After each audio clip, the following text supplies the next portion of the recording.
everybody, welcome back. Well, for today's community conversation, we have the new special agent in charge for the El Paso Drug Enforcement Administration, Omar Arellano, joining us in studio today. Thank you so much for being here.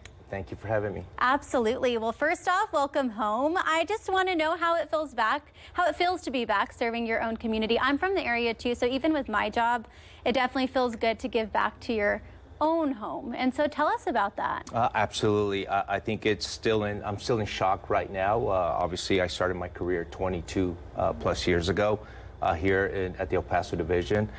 So it has been a full circle for me and my family as well. Absolutely. What is the vision you have for the DEA? I think my vision is going to be multifaceted. I think bringing my experience, my knowledge that I have gained throughout my career within DEA and implementing those things here at the division. And I was reading your bio, and you have an extensive history under your belt when it comes with experience. Can you tell us a little bit more about that and your past? Absolutely. You know, as I mentioned earlier, I started here in El Paso, moved over into Mexico City and also into Juarez.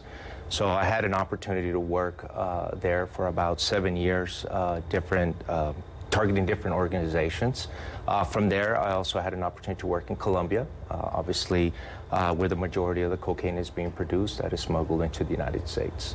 To have that experience, you know, to be able to work in other countries and that background, I'm sure it helps so much, especially being in our community. You know, we're a border community. We have Ciudad Juarez right there. Can you tell us a little bit more about that and how you use that knowledge and experience here in your new role?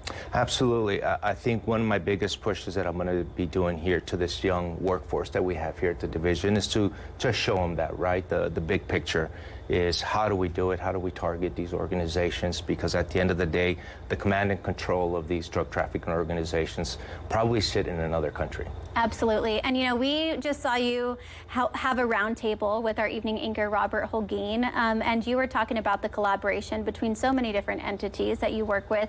Can you just retouch a little bit on that and the collaboration it takes to get the job done? Absolutely. At this point in time, you know, we need to realize that we can no longer do this alone. I think it's time that, and we have been doing this for several years now, where we all come to the table, we put all our holdings together, and we work together in a collaborative way. What drug do you think is one that's top of mind always for you, that you guys are dealing with more frequently? Absolutely. For me, it'll be fentanyl. I think it's been the most deadliest drug out there that is hurting our communities across the nation. And how big of a problem would you say that is here in our area? I think that's going to be priority number one for me as well. And when it comes to any challenges that you're up against in this role, is there one in particular that you're hoping to overcome? Absolutely. I think I'll give you two. Obviously, our budget and resources, right? It continues to be a concern every year after year.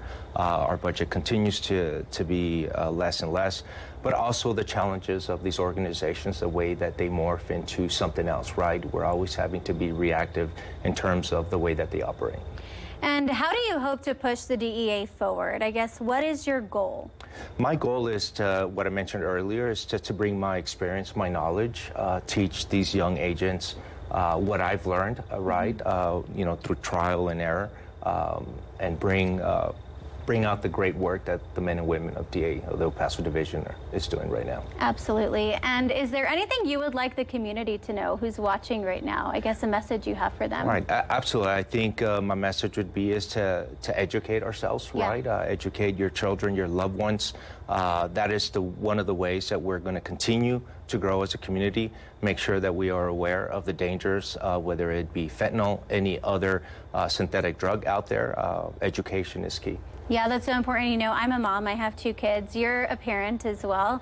Can you touch a little bit on that, or just how important it is to open up that conversation with your kids about drugs? No, absolutely. And DEA has done a phenomenal job in the different programs that we have. One, for example, is One Pill Can Kill, right?